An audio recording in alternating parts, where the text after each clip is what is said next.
right, what's up? Welcome to the Gossip Intellectual with me, Royce Wynn, where we talk about sports, entertainment, politics. Happy to podcast today, man. Feeling grateful, feeling thankful. Happy, life is going decent for me.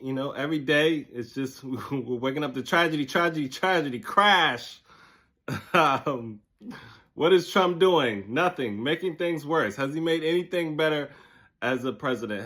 Has anybody's life got any better besides Elon Musk? It's just Elon Musk's life is getting better. Everybody else's life is getting worse. That's pretty much the theme of America right now. Somehow we still survive, though. We still find a way to get through the day, get something to eat, get some sleep, check on people. How are you? You doing okay? Are you telling me the truth? Probably not. Probably hiding how you really feel, right? What's really going on? Be open. Be a little bit open. You never know. You never know what sharing what you're going through could do for somebody else. So, be a little bit more honest. That's a problem now. We're not being honest. Okay? How is it really going to affect us? That's how we all got in this position. That's how we continue to go down this road. Dishonesty. Just tell the truth. Jesus. Been an affirmation week for me. A lot of meditation. A lot of affirmation. It's working. All right. Healing. Mind, body, and soul is healing. Feeling better. More comfortable with myself, which is an ongoing process, right? I mean, in my line of work, you have to master yourself so you can give something to the world. You have to understand yourself so you can help others understand themselves. So, that's a constant work. Got a new book. I'll share with you. I'm not going to be selfish. Boom. You want to know the sauce? They always want to know the sauce. That's part of the sauce. Reading. Opening up your mind. You got to just keep opening up your mind. And you will serve yourself and others. So doing that, man, get rid of the shame, get rid of the doubt. You're not perfect. It's okay not to be perfect. Hey, it's okay to make mistakes. That's how you become wise. All right. I got a couple of little grades coming in. So, you got to grow. I was watching something. They was just like, if you look back and you cringe, that's good. That means you grow. Okay. All right. We're obviously watching people that don't apologize, don't show any type of growth, okay? And they're going backwards and our country is going backwards. So, get rid of the shame. It's okay. It happens. Happens to everybody. I say that, and then when I close my eyes at night, I'm just like, why did I do that? Why did I say that? Why are we going back to when I was 12 years old? Anybody else? Let it go, though. Let it go. You had to go through it. It made you who you are today. And people like you, man. People enjoy you. Okay? They like what you bring to the table, right? They might not always say it. It's in the eyes. It's in the body tone. Everybody's always studying celebrities' bodies. But, you can feel it. The energy's there. So yeah, I got my little meditation app, and just find this stuff. 3 minutes, 5 minutes, however long. Be silent, be still. Doing better with that. Not numbing myself on the train with loud music. Sometimes I just sit, and it's calmer. That's what I realized too. Just the scrolling, the music. It's making me a little bit more wired. So I've learned to try to be still as much as I can. You know, you got to be reasonable. I mean, we are in a time where you do, you don't have to check your phone, but it's just the way of life now. You're going to check your phone. Okay. But try to be still for minutes at a time. Maybe what I do is I try to check it. I scroll, and then it's like, you know what? Let me just sit silent 2-3 minutes. And it's been doing wonders. It's been doing better.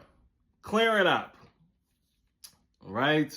You know, control your thoughts, or let the thoughts pass through. Don't let them sit. All right. I think I heard somewhere you have like a million thoughts a day. So many thoughts coming by. You're just exploring, you know, different types of images and things and situations. And I think Doechii has a great song, Anxiety. I think the anxiety a lot of times comes from you just making up stuff. A lot of stuff, right? I'm working on a new joke about men just dying from heartbreak, and it's just like, the funny thing is I don't really believe this, but I say it on stage. It's like, love is it's just a made up thing. You just made it up in your head. You met this person, they were a stranger, and then they just liked the same things you liked, and they were easy to talk to. And you were like, I love this person. How do you love this person? No, I definitely believe in love. Nobody really understands it. Nobody can explain it. It just happens. It's just something you just feel. But it's funny to say that it's fake. It's funnier that way. Yeah. But I was looking at LeVar Ball and just his energy and how he's handling his situation with losing his foot. It's like, man, I got feet. You know, every day. New York, unfortunately, there are a lot of elderly that are struggling. So you're just like, man, this person can barely walk, and they're just, you know, still trying to live their life, just trying to get a coffee or whatever. So I always try to be thankful for that. And, you know, lucky I don't have to visit a doctor with too much personality. Everybody's got personality these days. It's the other thing I was thinking about. It's just like, TV anchors are rapping, right? Hoodoo, squabble up. All right, in today's news, spaceship blew up. It's like, you should have started with that. Okay, it's the news. I want you to be serious. I don't want you to be rapping and dancing. Tell me what's going on. Okay? TikTok, there's plenty of people that can rap and dance. But who knows? Maybe people like that. I like my news anchors to be rappers before they tell me about the impending tragedy that's going on, or how the most unqualified president we've ever had is continuing to make bad decisions, or decisions that don't make any sense, or it's just doing government in the weirdest way, right? But yeah, I was like, I don't want my doctor to have too much personality. I want my doctor to be straight faced. Okay, he's like, hey, squabble up. Okay, we got good news. No, actually, you have cancer. What? Why were you dancing and laughing? No, I was trying to make you feel better before I gave you news. No, just tell me what happened. Okay, it's no more dancing doctors, dentists, and anchors. Okay, you guys are in serious fields. Okay, people like me, I'm an unserious person. That's why I had to go into entertainment. Okay, nobody trusts me with serious things. Right? I'm the cool, fun person. Cool, fun uncle in the entertainment business. All right.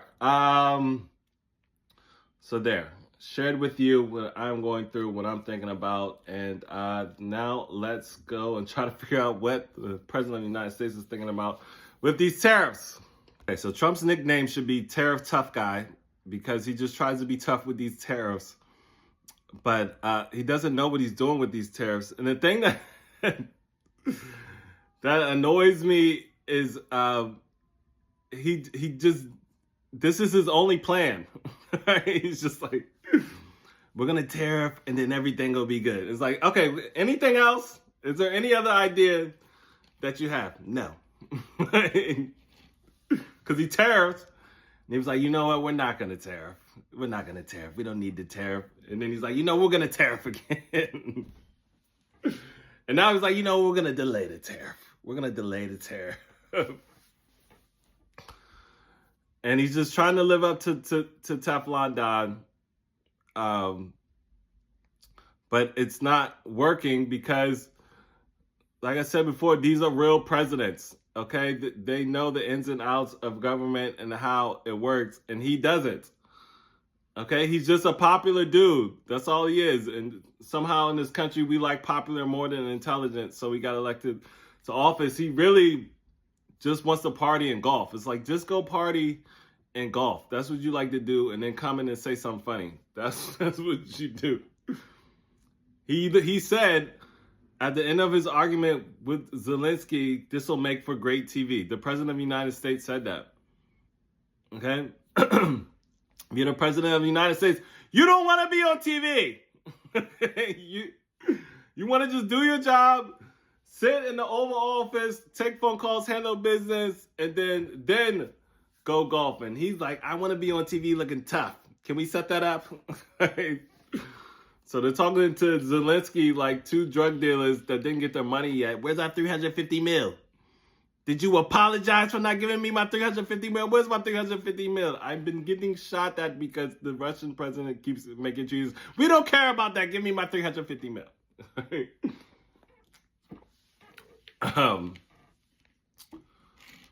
So Claudia Sheinbaum of Mexico is not having it. Okay, and they keep playing and tricking this guy because he cares more about bravado. They care more about being president and doing the right thing by their citizens. I mean, they're probably corrupt too, but not as corrupt as him. All right? He's like the athlete that like cheats out in the open. It's just like, okay, just do it on All-Star weekend or vacations or while she's not pregnant. Don't just do it out in the open. Jesus Christ. Anthony Edwards. He's the Anthony Edwards of presidencies. I feel like I use Anthony Edwards for a punchline every other day. But it's egregious. The guy's just having babies on babies. So he took the tariff back. But this is a big thing because this literally was why he got elected, is for the economy to make things better and cheaper. People are feeling like they can't make rent, they can't afford food. Everybody's getting pushed out. Doesn't have to be this way. There's enough money to go around, all right? Most of it's in Ukraine, but that's another story. And because he's tariffing like a madman, the economy is going to get worse and more people aren't going to be able to afford food. And on top of that, his bestie, who, by the way, dresses like Zelenskyy every day, all black, no suits. I've seen him in a suit, but is firing people left and right. It's like, what's your plan to save money? Oh, we'll fire a bunch of people that are going to lose their jobs and end up homeless to give everybody a check, which is really just tax breaks for him and his rich friends. And so everybody's like, what's going to happen? And the only person standing up to him is an old civil rights activist that works in the House, Al Green. It's like, if anybody is going to talk ish to Trump, it's going to be a black man in a ponytail with a cane. He fit the description, and he fit the description. So he was like, I don't care what the punishment is. I'll say what I got to say. And they censored him, right? This is the most I've been educated on government. So censor is basically like just a slap on the wrist, or like what happened when you work like a regular job at Target or something. They give you a red something. It's like that. It's like a red slip. A red slip is basically what he's got. Just watching it was just comical. It was like a Mel Brooks movie. Like Trump was just like, order. And Mike Johnson was like, we must stop the person talking that's not supposed to be talking right now, or else we will have him taken out. Yes! Yes! This is like, this is a joke. This is clownery. All right? But it's government. And Ukraine, you know what? Isn't there a clip of Ukrainians, like, they probably have to do, like, military training. Like, they actually got busy. There's, like, a clip of Ukrainians, like, kicking and fighting in Congress. Now, part of me is just like, I mean, what is that going to do? Now, part of me, I do want to see Elon Musk get slapped in the face. Oh, I want to see that so bad. If you can get close, poke him with your thing. But yeah. So he's the only person that stood up. He was like, "You have no mandate." Then he spoke out again, and everybody's like, "He's the only person speaking up for the Democrats." As Trump and Mike Johnson and J.D. Vance ruin the country. It's crazy just watching them casually talk to each other and compliment each other, and they're so full of ish. like, how can you just ruin the country and be like, I can't wait for his speech? Like, do you feel any guilt at all? Like, if I was like ruining the whole world, I would just be like exhausted entirely. Yeah, I'm happy to be here. Yeah, everything should be good. But they were like gleeful. So it blows my mind to see sociopaths working together like that. So Zelenskyy has to keep working with Trump. So he's gonna meet with him in Saudi Arabia. And I'm like, the last place you want to be is we'll see if Trump wears a suit in Saudi Arabia. It's gonna be hot. He's probably gonna have an attitude. His face is gonna get even more red. So hopefully they'll figure out something. I mean, all you have to do is kiss Trump's ego, and then he'll probably do what you want. So learn how to play the game. I mean, these guys are masters of communication and talking and negotiation. They're masters of negotiation. So you should know how to deal with Trump. He's not that hard to deal with. They have been manipulating them. They're like, yeah, sure, we'll put more stuff on the border. It's like, yeah, we already had those people on the border, but thanks for the deal. Whatever. It's like, you're going to tariff us, we'll tariff you back. Actually, I'm not going to tariff so much. Yeah, exactly. So yeah, man, I don't know. Do your affirmations. Keep meditating. You're going to need it. So Trump obviously is getting more annoying every day, and so has Stephen A. Smith, but I'm actually happy for him this time. For once, I'm not annoyed by him. He just inked a $100 million deal with ESPN. So you're happy to see that. Did it the long way, really is a master of his craft. Like they said, started writing in college, and then I think they said he worked for the Philadelphia Inquirer for like 13 years covering sports, and then had a personality. I know everybody's got a personality these days, but he was a writer first. As a comedian, I appreciate that. I like the people that are good writers and good on stage. Hard to find. And he's the guy whose opinion you want to hear.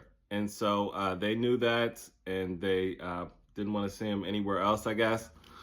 And $100 million, highest paid there over Pat McAfee, and I think they said Troy Aikman also makes a bunch. I was like, why is Troy Aikman getting paid so much? He talks about one sport in one area, but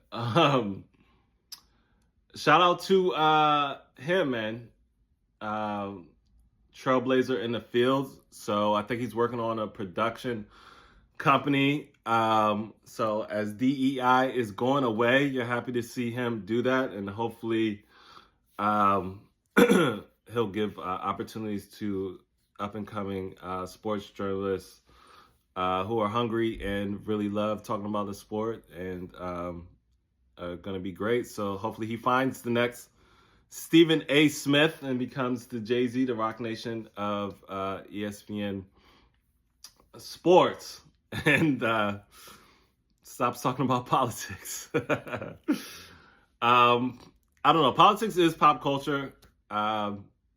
So, everybody's talking about it. I mean, like I said, as a comedian, you have to talk about it these days. It's so bizarre. It's actually hard to make fun of it because it's just so funny on its own. It's like, what angle am I gonna find out of this?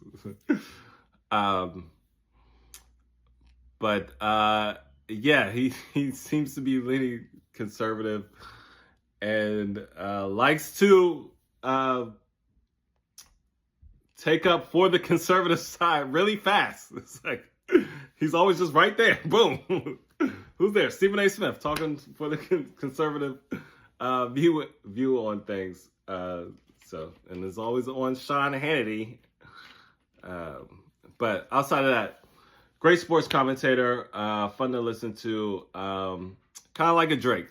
It's like you do like him, you do always listen to him, you do want to hear what he has to say, but you don't want to admit it, even though he can be annoying sometimes. So that means they're going to have to move some people out of the way at ESPN.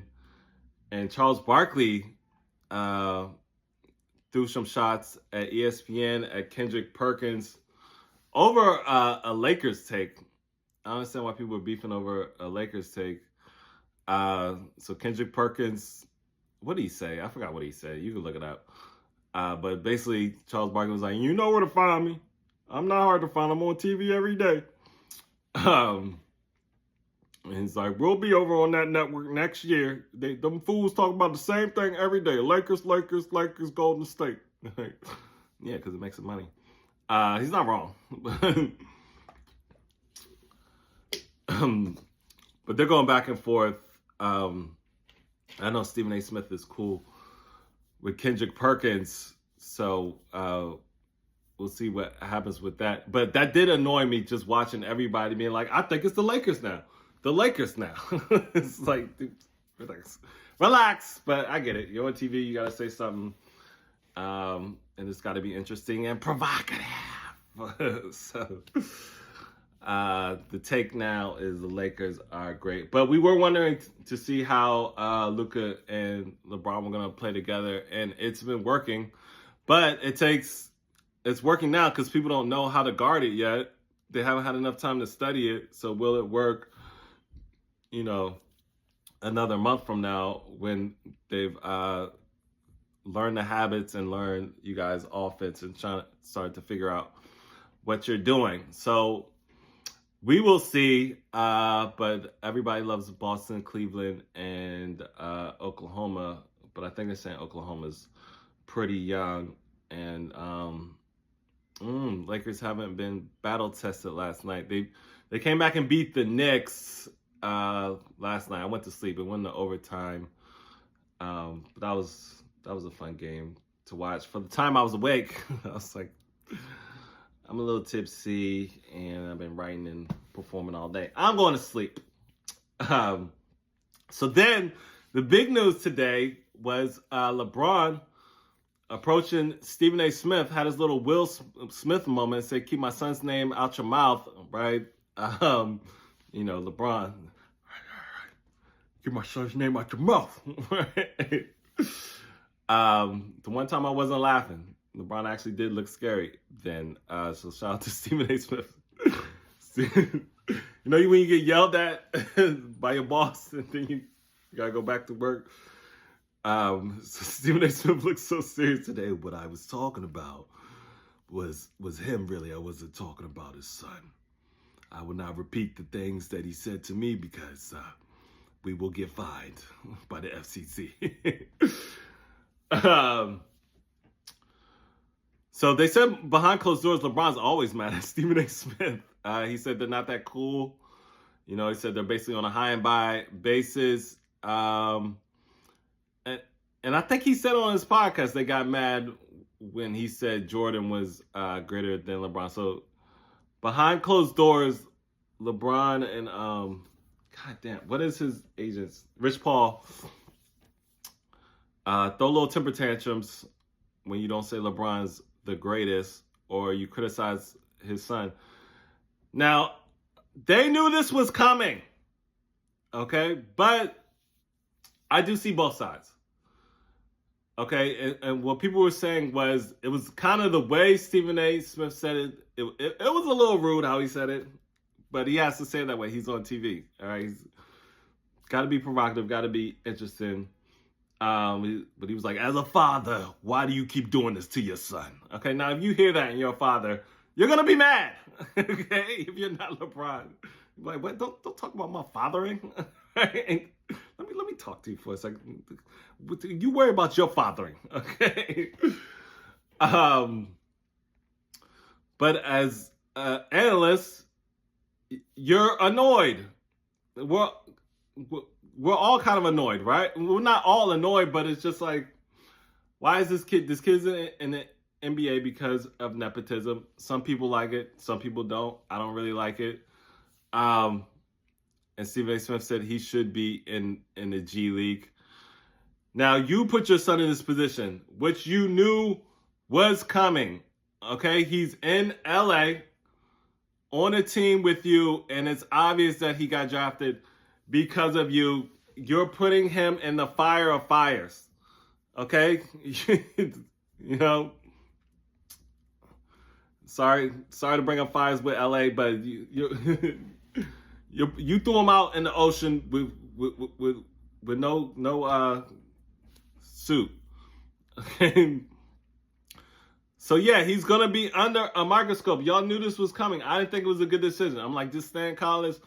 Live your life. Hopefully you get in the NBA, you know. Matter of fact, go buy, I don't know, something else. James, get another name. Damon Wayans was saying his son used to be Kyle Green when he started. Go by your middle name, Dwayne James. So they're going to be talking about him. They wanted to talk about him when he was in middle school, and then the fans didn't like that. So they pulled back and they said, okay, that's fair. But now that he's in the NBA, every time he gets in the game, by the way, there's two coins to that. The kid is also beloved, and every time he scores one basket, the arena goes crazy. So he's fine. Well, maybe he's not fine, but there's people that also love him, and he's also going to be able to make money off the fact that he's LeBron James' son, and he's loved. Okay? So that's all that comes with this, and you who's been famous since you were 18 years old knows that. You've been famous for 22 years. But I get it. You're LeBron James. You're going to be mad, and you're going to have your say-so. And I'm sure it'll make Stephen A. Smith think twice about how he approaches those conversations. So that was the big news. So with $100 million comes 6'8", muscle-toned, athletic men yelling in your face. That's what comes with it. So for all those people who want $100 million, it comes with other things too. So congratulations to Stephen A. Smith, inspiration of somebody who did it the long way. You know, hours and hours on the road, a lot of probably sleepless nights, getting yelled at by Kobe Bryant, getting yelled at by LeBron James, constantly criticized, but he made it to the top. So round of applause. Okay, so White Lotus season 3 got a little bit more interesting. Okay, probably the two most interesting scenes was the Cobra scene. Okay, where Billy Bob, Walter Goggins' character, he's like, I need to get high. Okay, I need to smoke now. So Chelsea's delusional ass runs after him. I think his name is Rick. right? He's playing Rick. And so Rick, Walter Goggins, he's spaced out, right? They're looking at the Cobras. They're doing Cobra tricks, all right? Everything is kind of mirage looking. He's like, wow, they got the Cobras trapped up. Chelsea was really funny in this episode. It was just like little things. Where should they be, Rick? Okay, she had a little black girl in there. What should they be doing? Just out around people with poison running through their neck? So he lets the Cobras free. Wild. Gets so high that he lets the Cobras free. She's looking for him. She's like, where are you at? She sees him, and then the Cobra just bites the back of her calf, because that's what Cobras do. They bite things. And so the next scene just cuts to them at dinner. She's like, why would you open the cage for snakes? Her friend is there. A friend that's dating the bald-headed, what's his name now? His name was Gary but he changed his name. The guy that killed Jennifer Coolidge. So his girlfriend is with them. It's just those three. And then Chelsea looks at him like, yeah, I would like an explanation. Just the way she looked at him. Hilarious. So that was funny. He was like, I think my weed was laced. So I don't know. I guess it's just a cool scene in general. And I guess it's to show how unhinged this guy is, how loopy and crazy this guy is. And he's constantly dealing with demons, a little agitated. His dad was murdered. By the way, every asshole you meet, it's always like a terrible childhood. Right? It's always like, oh, now that I know how you were raised, I get it. So he's obsessed with meeting the, I guess it's the owner of the hotel, her husband, and he pretends to be an agent, and he's gonna go find out about, or he wants to try to meet him in Bangkok and meet her in Bangkok. So we'll see with that. Walter looks like he's a murderer. Okay, I think that's what they're leading up to. He's letting snakes free. He's getting high. He had a bad childhood. His dad was murdered. I think, or Rick. Rick is his name. I think Rick is a murderer, right? Let me just, sorry, make sure I get that. I'm pretty sure his name is Rick. Walter Goggins. I don't want to be saying the wrong name. I love this character. Yeah, Rick Hatchett. Okay. So then Belinda and the other masseuse, they're leading up to their situation. They've been flirting back and forth. A lot of foreshadowing, a lot of dreams, something with tsunamis. They were having tsunami dreams because the youngest son was showing them tsunamis. So the mom is having nightmares about tsunamis. All right, so the other big scene was the three ladies. They're talking about church. And the one from the Midwest, one lady lives in New York, one lady lives in LA, the other lady lives in Texas. And they're like, so you must feel isolated being in Texas around all those Trump supporters. And she's like, they're nice people. I like going to church with them. And they're just like, oh, okay. They're like, but like, what do y'all talk about? And they're like, you didn't vote for Trump, right? And she kind of didn't answer and was just like, are we going to talk about that? And I was like, what, girl? So they were in shock. They played it off, kind of looked at each other like, okay. And then later they were talking about her behind her back. And so that was like a great scene that everybody's talking about because a lot of people had those conversations. I think the first presidency was just like, really?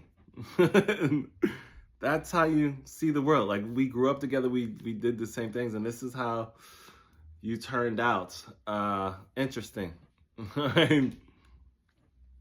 So everybody's talking about that scene. I saw one take where they were just like, they feel like he was making fun of liberals. But I think it was just, as an artist, I think he was just being honest about about the conversation that a lot of people had. I think a lot of people have those conversations, and this is such a polarizing, visceral person where it's just like some people, regardless if you vote Republican or vote mostly, I think Republicans hide it more than Democrats do. It's like Republican is almost like, I don't want to say it's like being a rapper, but but people they hide it, especially in this day and age. Obviously, in Black culture, if you're a Republican, Black people are just like, why? Because you have money. But within the Trump era, being a Republican, it's breaking up friends group. Yeah, actually, I was watching a podcast and she was saying she might have lost a friend. So yeah, it's just crazy that people can support this person despite all the things he said, and people are drawing lines because this guy is trying to just take everybody out. And for women, it's even bigger because obviously he's trying to take away most of women's rights, even though another slap in the face. He did some type of celebration for Women's Month. And it's like, you don't want them to have any type of abortion care. You're taking away DEI. You're just villainizing women unless they're kissing your ass. So, fun show. Great conversation starter. Great job. Okay, and lastly, Doechii is taking over the internet. She had me in a chokehold last week, and now she's got everybody in a chokehold. Just her aura is just resonating. And if you are scrolling, she's gonna be on your timeline if you're any type of music or hip hop fan. Her stylist has really been hooking her up, man. The style is crazy. The makeup is crazy. She's a star, and the glow up has been big in the last, monumental in the last couple of days. The walk, the talk, the attitude, it's all intoxicating, and we're celebrating her. And then boom, once you hit, people go back and they look at the stuff you've done. And so she had this freestyle over what is the anxiety freestyle? Somebody that I used to know, by Doechii, is that how you say it? And people were like, put this out, please, please, please. All right. And then somebody else put out his version, and then she finally put out her version. And the thing is like wildfire on TikTok. Everybody's doing little videos to it. I downloaded it. I'm listening to it. And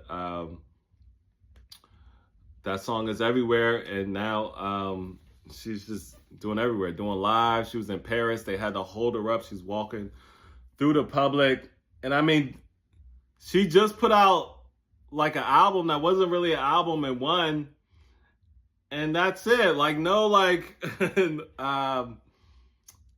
super hit song with any big artist or anything. And people are just obsessed with her. I'm sure in Europe, where they probably appreciate dark-skinned women more, they love her. But in France, she couldn't even walk through the street. They were like, s'il vous plaît, move out the way, s'il vous plaît, pass, while they were holding her on their shoulders. So just excited for her. Shout out to her. She has the whole thing.